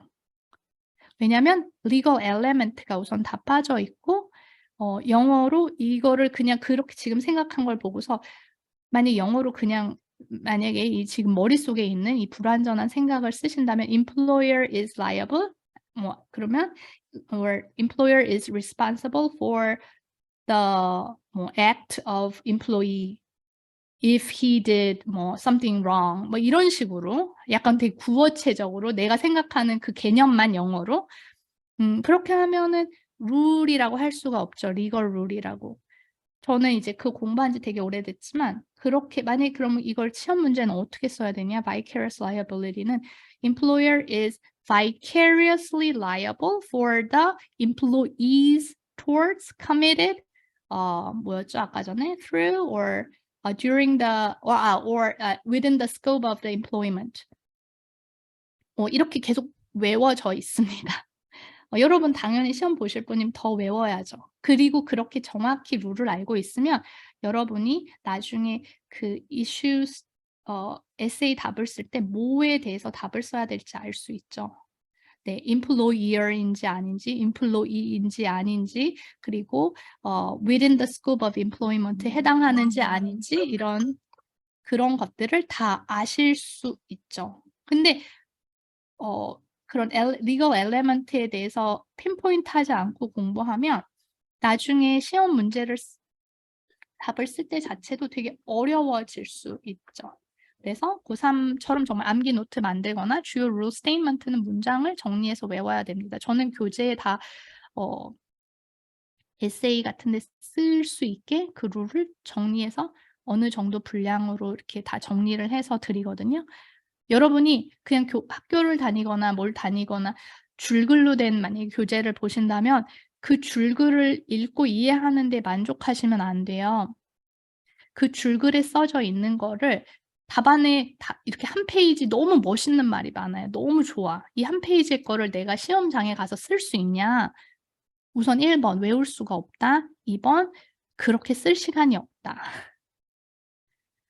이렇게 한 바닥 너무 좋은 말을 어떻게 임팩트 있게 3-4줄, 많으면 네 줄, 4줄도 쓸 시간도 없죠. 3-4줄로 줄여서 전달해서 답안으로 쓰느냐를 공부하는 게 반드시 필요한 단계예요. 근데 어떤 분들이 저한테 연락하시는 분들이 그런 얘기를 해요. 공부도 했는데 이걸 어떻게 정리를 해야 될지 모르겠어요. 그분들은 이 뒤에 부분을 신경을 안 쓰고 내가 이해를 해. 이런 내용이 있어. 이게 무슨 말인지 알겠어에 약간 심취돼서 그냥 그 단계에서 끝내버리는 경우거든요. 거기서 멈추시면 안 되고 그거를 그래서 어떻게 시험 문제에는 이걸 어떻게 표현할 것이냐, 얼만큼 양을 줄일 것이냐를 늘 공부하셔야 돼요. 그래서 저는 강의 교재에 그런 걸 줄여 놨습니다. 그게 없는 강의를 들으시거나 하면 그걸 스스로 하셔야죠. 학교 수업을 다니셔도 그렇게 하셔야 되고요. 네, 넘기시면 네, 지금 1시간이 넘어서 잠깐 쉬었다 할까요? 네, 알려주시면 네. 네, 1시간 이상 강의를 들으셨는데 좀 피곤하실 수도 있을 것 같아서 잠시 쉬어도 될 것 같은데 어떠세요, 여러분? 채팅이나 마이크를 켜시고 의견을 주시면 좋을 것 같은데요. 계속해도 좋다는 저는 괜찮은데 여러분들이 쉬자고 한 명이라도 쉬자고 하시면 제가 쉴게요. 왜냐면 화장실 갔다 와야겠다. 이런 여러 가지 것들 사정이 있을 수 있으니까 네, 5분 쉴게요라고 말하시면 네, 잠깐 쉬었다 바로 하겠습니다. 아니면 그냥 할까요? 쉬자는 의견이 없으시니까 그냥 해도 네, 되지 않을까 그러면 싶은데요. 네, 네. 빨리 하도록 하겠습니다. 네. 네, 객관식 관련돼서 아까 전에 말씀드렸죠. MBE라는 객관식이 있다고 말씀을 드렸었죠. 네, 200문제를 본다고 말씀을 드렸어요. 200문제를 오전과 오후 100문제 3시간, 또 100문제 3시간 이렇게 푸는 거예요. 근데 이 200문제라고 했는데 이 200문제 전체를 채점해서 점수를 주는 게 아니라 175문제는 진짜 점수를 받는 실제 문제고 25문제는 점수화되지 않는 약간 테스트용 이런 문제입니다. 그럼 이 200문제가 어떤 과목들에서 나오냐? 아까 전에 보여드렸던 이제 주요 과목이라고 흔히들 말하는 건데 civil procedure, contract, criminal procedure, criminal law, real property evidence towards constitutional law 이렇게 8개예요. 네, 아까 말씀드렸다시피 criminal law, criminal procedure, 형사 소송법과 형법은 묶어서 하나로 약간 취급을 하거든요. 그러니까 학교에 다닐 때, 로스쿨 다닐 때는 각각의 과목인데 이 시험, 바시험에서는 약간 하나로 치는 편이에요. 그래서 약간 7과목 정도로 생각을 하시면 되는데 이렇게 나옵니다. 한국식 시험과 다른 점, 좋은 점은 판례, 최신 판례, 꼬아서 내거나 이런 거는 없어요. 하지만 제가 말씀드렸다시피 그냥 이론만 알면 이거 답이네? 이런 류의 간단하진 않아요. 어느 정도 기본 룰을 적용하고 정확히 알아야 풀 수 있는, 그래서 생각보다 여러분이 기본적으로 알고 있어야 될 잔가지들이 많다는 거예요. 그냥 아까 전에 제가 보여드린 거 되게 간단한 것 같잖아요. 사용자 책임 되게 간단하네? 죄송해요. 제가 이게 알람을 설정을 해놨어 가지고 사용자 책임 되게 간단할 것 같은데 사실은 거기에 되게 잔가지가 많습니다. 제가 강의 중에 말씀을 드려서 거기에 이제 써있진 않았을 수 있는데 그런 것들을 이제 최대한 잘 알고 있어야 된다는 거. 그럼 어떻게 준비를 해야 되냐? 60% 문제를 풀었을 때 한 60% 정도는 그냥 문제 영어로 빨리 읽고 답을 찾을 수 있을 정도까지 룰에 대한 이해도와 이 리딩, 그 독해력을 올려놓으시는 게 좋아요. 그래야 나머지를 풀 시간이 있죠. 근데 만약에 여러분이 풀어서 75, 80점이 계속 나온다. 그러면 어느 정도 이 과목은 해결이 된 편인 거예요. 나 100점 아직 못 받았는데 걱정 안 하셔도 돼요. 어느 정도 그 점수가 나오면 떨어지진 또 않아요. 되게 신기하죠. 계속 오르지도 잘 않아도 떨어지지도 않습니다. 만약에 내가 한 80점, 85점 계속 나온다. 그럼 그게 안 되는 과목을 가셔서 이제 올려주셔야죠. 그리고 이제 된 과목은 그 탄력을 잃지 않을 정도로만 약간 아웃라인 강의 교재나 이런 걸 보면서 좀 리마인드만 해주시면 되고요. 반드시 시간을 재서 문제를 푸는 연습을 하셔야 돼요. 이게 무슨 소리지? 영어가 잘 이해가 안 가네? 이런 식으로 보기를 자꾸 돌아가서 풀기 시작하면 시간이 부족해요. 컨디션이 좋아야죠. 영어가 그렇잖아요. 컨디션이 좋으면 영어도 잘 되지 않으세요? 컨디션이 좋게 하는 게 되게 중요합니다. 1시간에 35문제 정도 풀 정도로 이렇게 훈련을 자꾸 해야 되죠. 그리고 답이 1, 2, 3, 4가 아니라 A, B, C, D예요. 그러니까 생각 외로 실수가 나와요. C면 3번인데 그게 의외로 헷갈릴 때가 있다니까요. 네, 그리고 또 하나는 난 다 알아. 그러니까 다 맞았을 거야 라고 하기에는 여러 가지 한국과 다르게 변수들이 있어요. 예를 들어 해석을 나 혼자 잘못했다. 문제를 잘못 읽는 경우들이 있을 수 있어요. 없을 것 같은데 외국어라서 의외로 있을 수 있습니다. 나신데 보지를 못했다던가 이런 거. 또 마킹을 잘못하는 경우들도 사실 있을 수 있어요. 생각보다 우리가 항상 그거에 단련돼서 다 잘할 것 같지만 잘 안 되는 경우들이 있습니다. 네, 그리고 어느 정도 정답률이 나오기 시작하면 안정권이니까 안 되는 과목으로 가셔서 보완을 해서 너무 떨어지는 과목을 올리시는 게 필요합니다. 객관식으로 넘어가면 이거 주관식, 저는 이거 진짜 할 말이 너무 많은데 아까 전에 말씀드렸다시피 한 13, 14 정도의 과목 중에서 주관식 에세이가 주마다 그 주의 그 유형이 이제 좀 있지만 6개 정도 랜덤하게 나옵니다. 30분 동안 푸는 주들도 있고 어떤 주는 1시간 정도 푸는 주들도 있습니다. 따라서 공부는 시컨 했는데 시험에 안 나오는 과목도 있다는 거죠. 그리고 물론 거의 안 나오는 과목도 있다는 거죠. 그리고 시험 문제는 그냥 사실관계 같은 게 쭉 나오기 시작해요. 우리나라는 뭐 민사소송법 이렇게 시험 문제에 제목이 써 있고 그다음에 문제가 나오는데 얘는 무슨 과목인지가 써 있지가 않아요. 그냥 뭐 탐은 뭐 무슨 존과 만나서 무슨 일이 있었다. 그래서 무슨 일이지? 읽다 보면 맨 뒤에 '아 이게 민사소송법이구나.' 이런 걸 나중에 알 수 있게 이렇게 되는 문제 유형입니다. 근데 여기서 제가 강조하고 싶었던 거 아까 전에 말씀드리기도 한 건데 에세이는 결국에 내가 이해한 걸 보여주는 작업이에요. 내 머릿속에 아무리 좋은 게 있고 내가 아무리 많은 공부를 했어도 보여주지 않으면 모르는 사람하고 똑같아요. 근데 그 보여주는 걸 어떻게 보여줘야 되냐? 시간 내에 효과적으로 보여주어야 합니다. 그쵸. 주어진 30분 안에. 게다가 효과적으로. 그럼 뭘 해야 되냐? 그냥 되게 좋은 교재, 되게 많은 아웃라인, 이거보다 이게 표현이 더 좋아. 이 교재가 더 좋은 것 같아. 자꾸 교재를 찾아다니는 것도 처음 단계에선 어느 정도 필요할 수 있지만 결국에는 내가 답안지에 어떻게 이 컨텐츠를 표현하고 보여줄지를 생각해야 돼요. 제가 말씀드렸죠. 한 페이지 너무 좋아. 이거 다 갖다 옮겨 쓰고 싶어. 이것만 옮기면 나 100점 받을 것 같아. 하이라이트 다 쳐 놨어요. 하지만 우리에게 주어진 건 30분. 룰에 쓸 수 있는 분량은 많아 봤자 요만큼. 그러면 내가 하이라이트 쳐 놓은 거를 알아도 소용이 없죠. 그걸 줄이는 작업까지를 공부 중에 해야 합니다.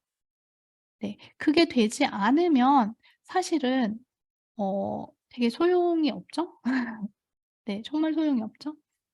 뭐 에세이 몇 개 뭐 과목에 몇 개를 풀어야 되나요? 뭐 이런 말 막 하는데 하시는 데까지 해야죠. 여러분이 뭐 이제까지 시험 보면서 대학교 갈 때 뭐 수학 문제는 1000 문제를 풀어야 되나요? 500 문제를 풀어야 되나요? 한 번도 물어보면서 공부하신 적 없잖아요. 그쵸? 그래서 그거는 저는 사실은 자기가 안 된다고 생각하면 계속이라는 게 정답일 것 같습니다.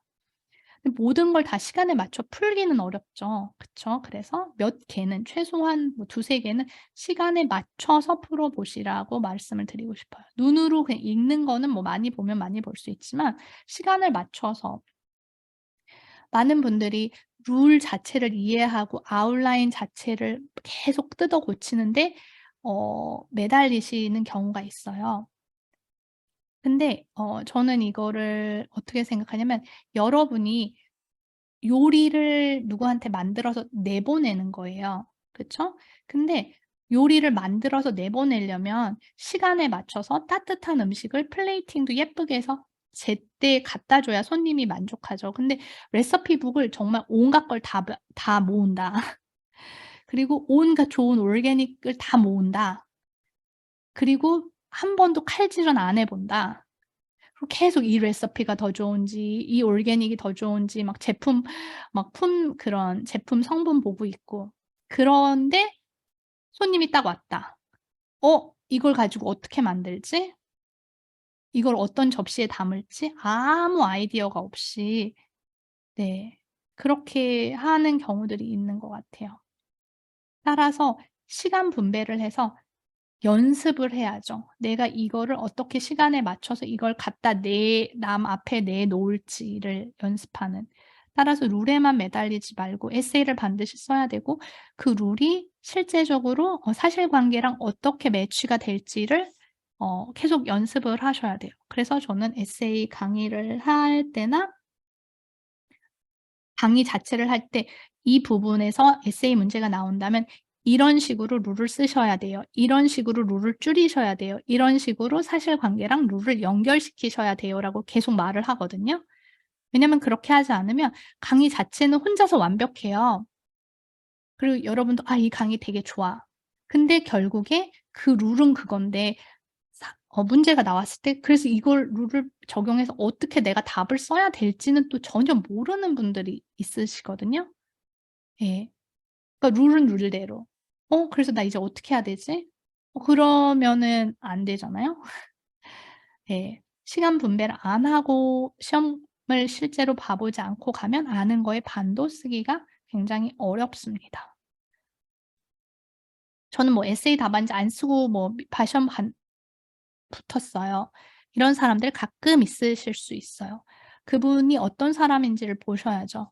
뭐 외국에서 학교를 다녔다든지 JD를 했다든지 LLM을 했다든지 미국 영어로 관련된 무슨 업무를 작업을 했다든지 그 사람이 말하지 않은 그 사람이 이걸 잘할 수 있는 여러 가지 적합했던 상황이 있을 수 있어요.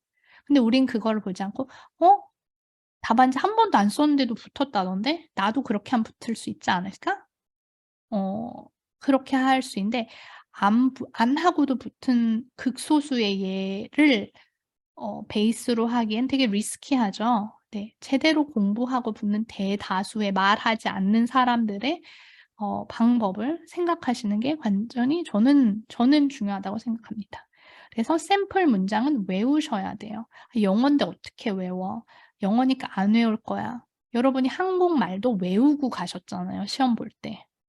네. 영어인데 영어를 안 외우고 생각나는 대로 답을 써서 잘 쓰기를 기대하는 건 사실 굉장히 어렵다고 생각합니다. 네. 그래서 뭐 기타 과목들 MEE 말씀드렸는데 간단히 에세이가 나오는 과목들은 사실은 공부량도 적고 쟁점도 적고 그래요. 근데 그런 과목들은 뭐 예를 들면 secured transaction 약간 저당권과 관련된 담보가 있는 채권, 뭐 담보가 있는 계약 이런 류의 것들이거든요. 그런 것들은 내용 자체가 복잡하진 않아요, 과목이. 대신 우리가 처음 보는 개념이라든지 처음 보는 영어 단어들이 좀 더 많이 나와요. 그런 과목들은 내가 이 과목에 나오는 영어 단어, 이 과목에 나온 법률 용어를 알고 있어. 그 법률 용어를 변호사처럼 제때 잘 쓸 수 있어. 이런 거를 보여주는 게 되게 중요합니다. 따라서 저는 이제 막 강의 중에 그런 문장들을 통째로 막 써 놨거든요. 그런 것들만 잘 외우셔도 괜찮아요. 억지로 외우셔야죠. 네. 그리고 문장 기출 문제집 이런 거 푸실 때 그런 거 푸시면 충분해요. 모범 답안이나 나나 저 사람이 똑같네 이런 식으로 자꾸 생각하시는 분이 있는데 문장 자체의 덴시티라고 하죠. 문장의 밀도가 현저히 차이 나는 경우들이 되게 많아요. 그거는 제가 에세이 따로 너무 지금 길어지고 있어서 에세이 따로 때 만약에 기회가 있으면 에세이를 보면서 말씀을 드리도록 할게요. 근데 중요한 거는 내 문장의 한 문장에 들어있는 내용과 다른 사람이 쓴 그 모범 답안에 있는 문장의 내용의 그 밀도를 한번 체크를 해 보셔야 된다는 거. 아까 전에 같은 경우 그런 거죠. 예를 들어 뭐 employer 그 사용자 책임 그러면 제가 말씀드린 거는 모든 요소가 한 문장에 다 들어간 건 밀도가 높은 거죠. 근데 밀도가 낮은 문장은 어떤 거냐면 employer is liable for the act of the employee. 그렇게 쓰면 우리는 그렇게 한국말로 쓰면 사용자는 피용자 내 직원의 행동에 대해서 책임을 진다. 사용자 책임이 그런 거 아니야? 이렇게 쉽게 생각할 수 있는데 아니죠. 법적인 요소를 보면 이거와 그거는 다른 거죠. 네. 그런 게 덴시티가 차이가 나는 거죠. 주요하게 들어가야 될 표현이 다 들어간 문장과 들어가지 않은 거. 네. 그래서 이렇게 넘어가면 되겠습니다. 그리고 기본적인 거 뭐 문장을 뭐 대문자로 시작 안 한 경우 뭐 문장 자체가 아니게 쓰시거나 맞춤표가 없거나 기본적인 거에 정말 신경 안 쓰시는 분들이 있으세요. 네. 그런 건 하는 게 중요합니다. 벌써 또 시간이 많이 지나서 이제 MPT라는 거는 제가 아까 전에 말씀드렸죠. 어떤 가짜의 법이 어떤 팩트를 주긴 하는데요. 가상의 법도 있고 가상의 판례를 주고 이런 사실관계가 있는데 뭐 예를 들어 뭐 누가 가다가 뭐 길에서 뭐 가게 앞에 돌이 있어서 걸려서 넘어졌다. 뭐 가게 주인한테 손해배상을 청구할 수 있느냐? 뭐 이런 예를 들어 이런 사실관계라고 할게요. 그러면 가짜로 지어낸 법이죠. 가상의 주도 만들고 가상의 판례를 이렇게 묶어서 줍니다. 그리고 나에게 보통은 그 시험 보는 나에게 당신이 이런 사건을 맡았을 때 변호사로서 어떻게 의견서를 쓸 것이냐, 어떻게 클라이언트한테 뭐 조언을 할 것이냐, 어떻게 판사한테 뭘 서류를 제출할 것이냐, 이런 류의 거를 변호사처럼 글을 쓰기를 요구하는 시험입니다. 그래서 앞에 말씀드린 에세이 퀘스천은 사실관계가 뭐 반 페이지 정도 있고 우리가 이미 학교에서 로스쿨이나 강의에서 들은 룰을 적용해서 이 사실관계를 풀어가는 거라면 이 MPT라는 건 수십 장의 자료를 줍니다. 그 수십 장에는 뭐가 있냐면 사실관계에 대한 뭐 내용, 그리고 가짜 판례, 가짜 뭐 리서치 자료, 가짜 법, 가짜 다 없는 거예요. 그런 주도 없고 그런 법도 있는지 없는지 아무도 몰라요. 하지만 그걸 적용해서 변호사처럼 이 리서치를 해서 답을 써내라는 거예요. 그래서 우선은 기본이 많죠, 분량이. 읽어야 될 분량이 수십 장이 있고 그다음에 그걸 바탕으로 답안을 써야 되고 하니까 뭐 90분이라고 해도 읽기 자체가 오래 걸리시거나 힘드시거나 하면 굉장히 부담이 되실 수 있어요. 그러다 보니 사람들이 그냥 안 준비하는 경우들이 있어요. '아 나는 이거는 그냥 못할 것 같아요.' 하지만 어떻게 보면 이거를 준비를 하고 기본적인 답이 없잖아요. 이건 답이 없는 거잖아요. 변호사로서 네가 어떻게 할지를 쓰라는 건데 답이 없는 건데 어 그냥 준비 자체 이런 거 답안을 써 보는 훈련 자체를 안 해서 그냥 날려 버리고 '그날의 컨디션에 따라 쓰는 데까지 써 보겠다.'라고 하기에는 너무 아깝죠. 그리고 너무 중요하죠. 이것도 포션이 어느 정도 있는 시험 문제이기 때문에. 그래서 보통은 반 정도는 아웃라인 그 주어진 자료를 읽고 어떤 식으로 풀었을지 아웃라인을 잡고 반 정도는 답안을 쉴 새 없이 타이핑하는 그런 방식으로 합니다. 네, 넘어가면 네. 사실은 이제 모든 게 다 멘탈이죠. 네, 멘탈이고 이게 뭐 공부 방법이 엄청 특별해야 돼서 뭐 교재가 엄청 특별해야 되냐 이런 거보다 묵묵히 하시면 돼요. 네. 그걸 사람들이 불안하거나 해서 잘 못하시는 경우들이 있어서 문제인 거지 양을 너무 불필요하게 많이 늘리지 않고 필요하게 잘 모아진 정리된 어느 정도 엄선된 자료를 가지고 계속 이해를 하고 문장의 완성도를 높이기 위해서 어 그 에세이 답안 쓰는 연습도 하고 하면서 이제 완성도를 높여가면 어 합격할 수 있는 시험입니다. 자꾸 남들이 이렇게 하니까 하면서 자꾸 하다 말고 뭐 누가 교재 판다 그러면 또 교재 사고 누가 아웃라인 준다 그러면 또 그 교재 보고 그렇게 해서는 되게 시간이 너무 많이 들잖아요. 여러분이 영어가 막 너무 네이티브라서 쓱 보면 다 아는 게 아니라 그거 자체 새로 받은 교재를 읽는데도 시간이 걸릴 거잖아요. 예, 그 시간을 들일 과연 가치가 있는지를 생각하고 해야지 안 그러면 양이 늘어나면 신경도 분산되고 해야 될 것만 괜히 많아지고 효과는 별로 없는 따라서 적정한 공부량으로 스스로 줄이시고 믿고 가시는 게 되게 중요해요. 그 대부분의 경우 학생이 아니라 전업이 아니신 경우들이 많기 때문에 플래닝이 되게 필요한 것 같습니다. 네. '한 달 후에만 알면 된다.' 이런 마음으로 공부하시면 돼요. 처음에 강의 들으면 하나도 못 알아들으실 수도 사실 있어요. 당연하죠. 처음 보는 내용이고 이런 내용을 생전 처음 보는데. 하지만 다음 회독 때는 알 수 있습니다. 하루 젠도 체크하고 문제 풀었는데 틀리네 이럴 일이 아니에요. 그 과목을 다 듣고 앞뒤가 다 연결된 후 그때 문제를 풀어도 사실은 틀리기 쉬워요.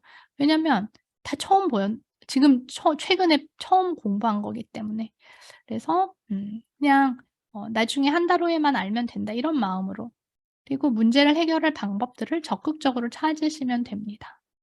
당연히 처음 읽으면 외워지지 않죠, 영어인데다가. 일 주일 내에 이거를 쪼끔 내가 최소한 어느 정도 이상 주요 단어라도 외우겠다.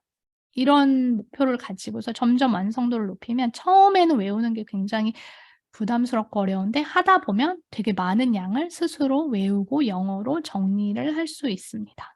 그리고 좋은 답안을 보시는 거가 굉장히 중요해요. 나와 어떻게 다른지. 그리고 눈으로 보는 거와 보고 나서 내가 또 써 보려고 하는 건 또 천지 차이예요.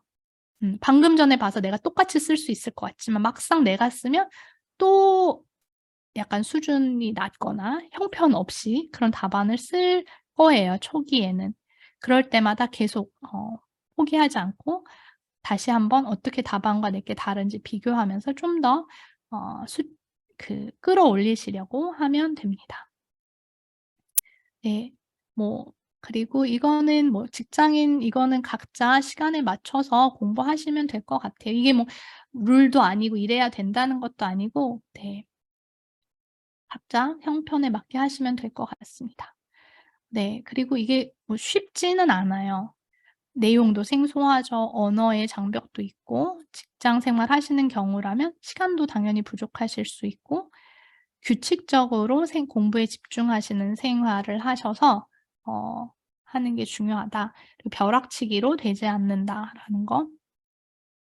그리고 물론 이제 "이번에는 그냥 한번 봐 보는 거고 다음번에 본격적으로 하려고요."라고 말을 하시는 경우들도 많은데 "붙지 않을 것 같아요."라고 하더라도 최선을 다해서 공부를 하셔서 첫 시험을 봐 보시기를 저는 추천을 드려요.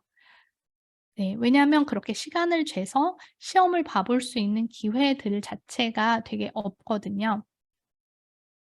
그래서 뭐 "다음번에 붙음 이번에는 꼭 붙을 거라고 생각하지 않아."라고 하시더라도 어 최대한 시간에 맞춰 공부하시고 시험 봐 보시는 걸 저는 추천합니다.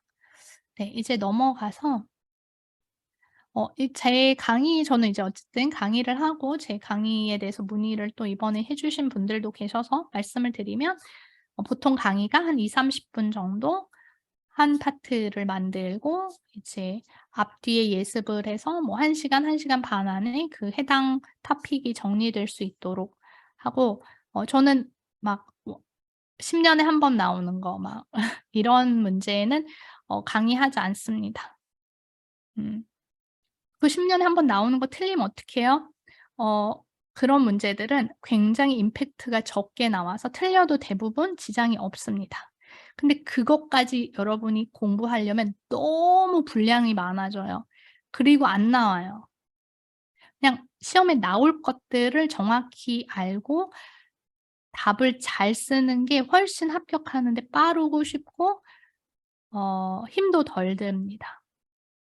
그리고 많은 예를 들어요. 그리고 그 예시들은 다 선별한 거고 이유가 있어서 고른 거라 무조건 정확히 들으시기를 추천합니다. 그리고 큰 그림을 그리는 걸 저는 되게 좋아해요.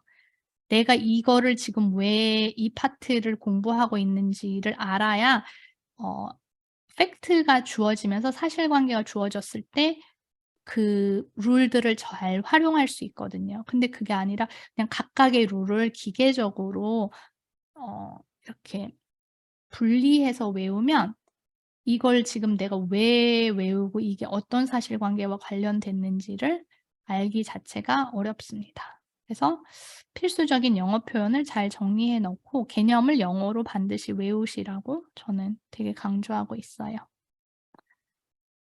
네. 넘어가시면 어 강의 교재를 혹시 여러분이 어디선가 구하셔서 줄줄줄 읽고 계시다라 그러면 그거를 반드시 입체적으로 재구성을 하셔야 돼요. 제가 아까 전에 보여 드렸던 것처럼 나중에 이제 하이라키라 그래서 이제 어떤 게 큰 상위 개념이고 어떤 게 하위 개념이고 어떤 게 원칙이고 어떤 게 예외고 이거를 아웃라인이라는 그 방식으로 정리를 하다 보면 머릿속이 정리가 되는 경험을 하실 수 있거든요. 줄글로 써 있는 것과 입체적으로 그 한 토픽을 정리하는 거는 사실 굉장히 차이가 많아요. 네. 그래서 그런 게 필요하고 만약에 여러분이 뭔가 강의를 들으셨는데 아웃라인을 어떻게 만들어야 될지 모르겠다든지 아니면 듣고 났는데 정리된 게 없다. 그냥 들을 땐 알았는데 이걸 그래서 어떻게 하라는 건지 모르겠다. 이런 상태에 혹시 놓이신 분이 있다라면 제 강의를 들어보시라고 저는 추천을 드려요. 예. 그래서 이제 머릿속에 구조화가 돼야 시험 공부를 하시기가 편하시거든요. 네. 네. 네 알겠습니다. 그래서 요런 식으로 강의 교재를 만들어 놓고 네 요렇게 아웃라인을 하고 있습니다. 네 넘어가 주세요. 영어로 많이 교재를 만들어 놓고 있습니다. 넘어가셔도 됩니다. 네. 그래서 뭐 이제 답에 쓸 수 있는 에세이 표현 같은 거를 이렇게 이렇게 뭐라 하죠? 이렇게 박스형으로 되어 있는 것들에 넣어 놓거나 아래에 판례들을 이렇게 정리를 해 놨어요. 그래서 로스쿨을 다닌 사람은 다 아는데 나만 모르면 시험 볼 때 이 판례 자체를 직접적으로 묻지는 않지만 음 아는 배경 지식의 레벨이 다른 거는 분리하실 수 있잖아요. 그래서 그런 점들을 좀 보완하려고 노력을 해 봤습니다. 네. 네. 이걸로 이제 우선 마치고요. 바시험 바뀐다는 질문을 하셨던 분이 혹시 여기 계신가요? 그분이 있으시면 답을 그분이 계신 건가요? 네. 있으시면 알려주세요. 네네. 이거 2026 년에 바뀌고 제가 좀 전에 링크 보내 드린 거 보면 더 많이 보실 수 있고 주요 내용은 12 과목에서 8 과목으로 이제 줄어든다는 거. 네. 그거는 이제 여기 해당 안 되시는 분들이 대부분이라 제가 보내 드린 링크 보시면 뭐가 빠지는지 알 수 있고 음 약간 변호사로서 직접적으로 실무를 할 때 관련된 내용들을 좀 더 어 "강조를 한다." 이렇게 말을 하더라고요. 그래서 예전의 것들은 이제 기존의 것들이 남아 있긴 한데 뭐 legal research, investigation, client consulting, advising, negotiation, dispute resolution, client relationship 이런 약간 진짜 변호사가 실무에서 하는 내용 그런 것들을 좀 더 강조해서 한다고 해요. 그래서 제가 보내 드린 거에 자료가 나와 있으니까 보시면 될 것 같고 로스쿨 1 학년 과목이 바시험과 얼마나 연관되는지 궁금합니다. 제가 좀 아까 보여 드렸던 것 중에 MBE, MEE 뭐 이런 게 있었잖아요. 근데 객관식으로도 나오고 주관식으로도 나오는 그 8 과목을 에서 보통 대6 과목을 1 학년 때 듣습니다. 그러니까 1 학년 과목이 엄청 중요하다는 거죠. 미국 로스쿨 같은 경우에는 제1이 1 학년을 마치고서 굉장히 많은 로펌에서 어 이제 뭐 인턴십이라든지 아니면 진짜 오퍼를 주는 경우들이 있어요, 1 학년 성적을 바탕으로. 그 이유가 제일 핵심이 되는 과목들을 1 학년 때 공부하고 어느 정도 이 사람들이 검증이 되기 때문이에요. 그래서 여기 계신 분들 중에 시험 이제 뭐 LLM이나 이런 걸 곧 들어가실 분들의 경우라면 저는 되게 예습을 꼭 하시라고 강조를 합니다. 제가 로스쿨 입학 대비 강의는 또 따로 그러니까 웨비나는 따로 계획하고 있거든요. 그래서 그것도 보시면 혹시 관심 있으시면 나중에 오시면 좋을 것 같은데 네. 되게 관련이 깊습니다. 변호사가 아니어도 온라인 수업만 들어도 발을 볼 수 있나요? 이거를 질문하신 분도 혹시 여기 계신가요?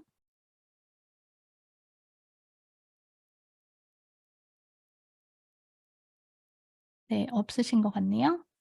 에세이 피드백이 필요할지 혼자 써 보면서 정확히 들어가야 될 콘텐츠가 들어간지 중심으로 해도 궁금합니다. 이거 질문하신 분 혹시 계시나요? 안 계신 것 같아요.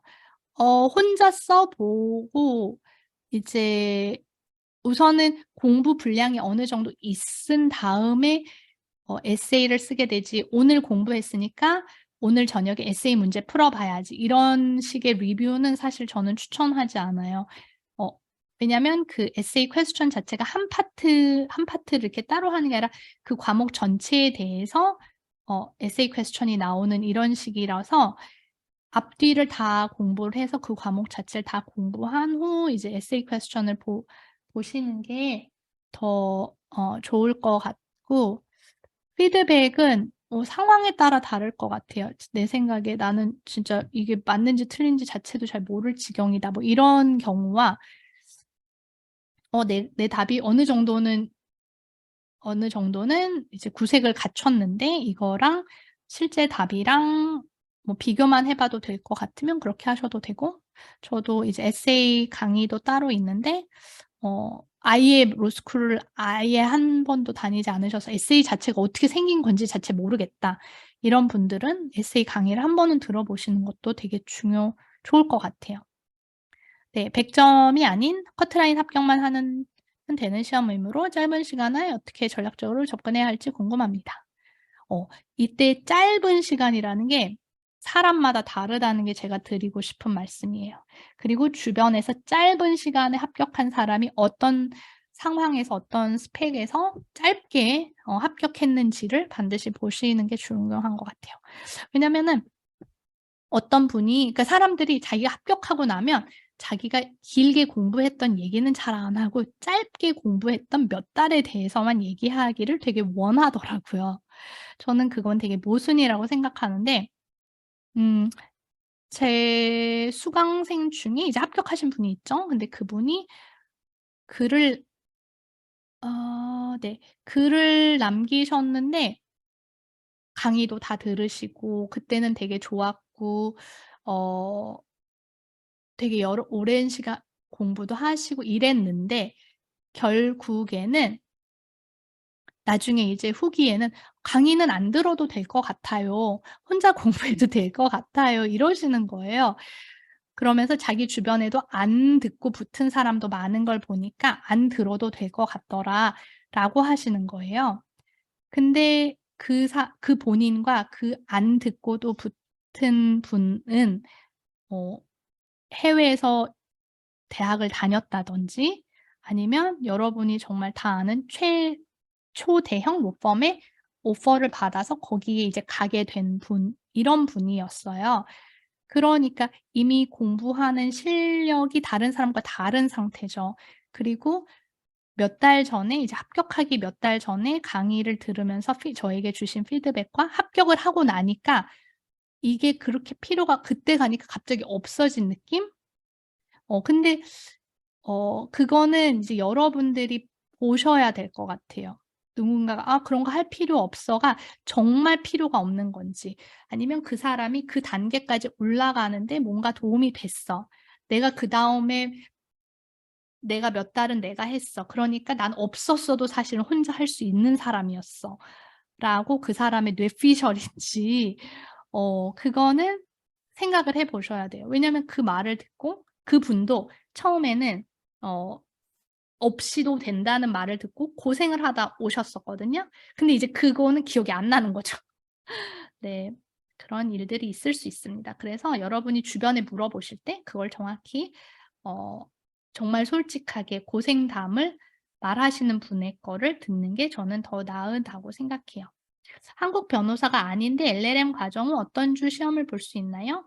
LLM을 하시면 대부분을 다 볼 수 있어요. 여러분 거기 보시면 이 어떤 주는 JD만 볼 수 있다, 이렇게 돼 있는 데가 JD가 있어야만 볼 수 있다는 주들이 있고, 대부분은 LLM만 봐도 LLM만 해도 시험 볼 수 있습니다. 캘바도 보실 수 있어요.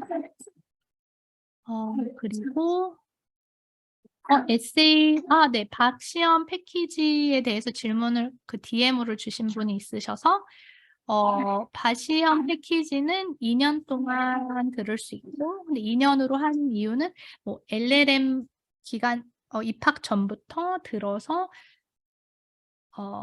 이 내용에 대해서 잘 익숙해지신 다음에 학교를 다니면서 실제로 영어로 그 수업을 듣고 답안을 쓰면서 하는 그 과정을 잘 지나가시는 게 되게 중요해서 선행부터 학교 다니면서 강의를 듣고 이해가 안 갈 때 복습도 제 강의로 하면서 같이 하면서 아웃라인을 학교 거랑 보완을 해서 시험을 완성도 있게 보시는 과정. 그리고 나서 LLM 졸업 후 시험 바시험 보는 동안까지 또 공부하실 수 있게 그렇게 하려고 이제 2년이라는 기간을 잡아서 하고 그 안에 에세이 첨삭이 이제 포함이 되어 있습니다. 에세이 강의도 들어있고 에세이 첨삭은 5개 정도 포함이 되어 있습니다. 어떤 식으로 써야 되는지에 대한 감이 잡히시면 그 다음에는 답안을 봐도 뭘 내가 빠뜨렸구나, 뭐가 지금 문제구나 이런 것들을 보실 수 있거든요. 근데 아예 그 보는 눈이 없을 때는 뭐가 잘못됐는지 내 눈엔 정말 잘 안 보여요. 남이 찍어주면 그때서야 이제 어느 정도 보이게 되지. 그래서 그런 약간 가이드를 해드리는 그런 것들을 하고 있고요. 네, 뒤에 여기 이거 채팅으로 커리큘럼 이런 게 올라갔으니까 혹시 필요하시면 네, 보시면 되겠습니다. 그 외에 질문이 있으신가요?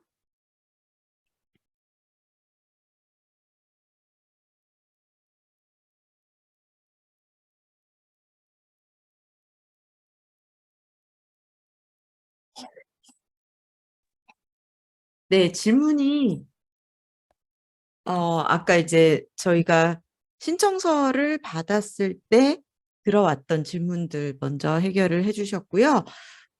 혹시 지금 강의를 들으시면서 질문이 있으시면 질문을 해주시면 감사하겠습니다. 네, 질문이 따로 없으시면요. 여기서 마무리를 해도 좋을 것 같아요. 시간이 이미 많이 네. 지났는데요. 네, 마지막으로 변호사님 혹시 해주실 말씀 있으시면 마지막 멘트 해주시고 끝내면 되겠습니다. 네. 오늘 장시간 와주셔서 감사하고요. 여러분이 궁금하셨던 게 잘 답변이 됐는지 모르겠네요. 저희 애가 자꾸 와서. 네. 네. 혹시 다른 점 나중에 궁금하시거나 이런 게 있으시면 유튜브 채널에 남겨주셔도 되고, 저희 카톡 채널을 남겨주시겠어요? 그러면 그쪽으로 네, 문의해 주셔도 좋을 것 같습니다. 네, 네. 카카오톡 채널이 있거든요. 카카오톡 채널에서 1대1 채팅이 가능해요. 그래서 이 주소를 통해서 네, 연락을 주시면 바로 채팅으로 문의를 하실 수 있습니다. 이메일로도 여기 이메일 주소 있잖아요. 이메일로도 문의를 해주셔도 좋고요. 네, 저희가 곧 LLM 입학하시는 분들을 위한 웨비나 슬기로운 로스쿨 생활이라는 웨비나도 기획을 하고 있거든요. 거기에도 많은 관심 부탁드립니다. 네, 모든 분들이 미국 로스쿨 또 바시험 준비 아주 효과적이고 성공적으로 잘 하시기를 기원하면서 이번 웨비나 여기서 마치도록 하겠습니다. 늦은 시간까지 함께 해주셔서 감사합니다. 네, 감사합니다. 감사합니다. 네. 감사합니다.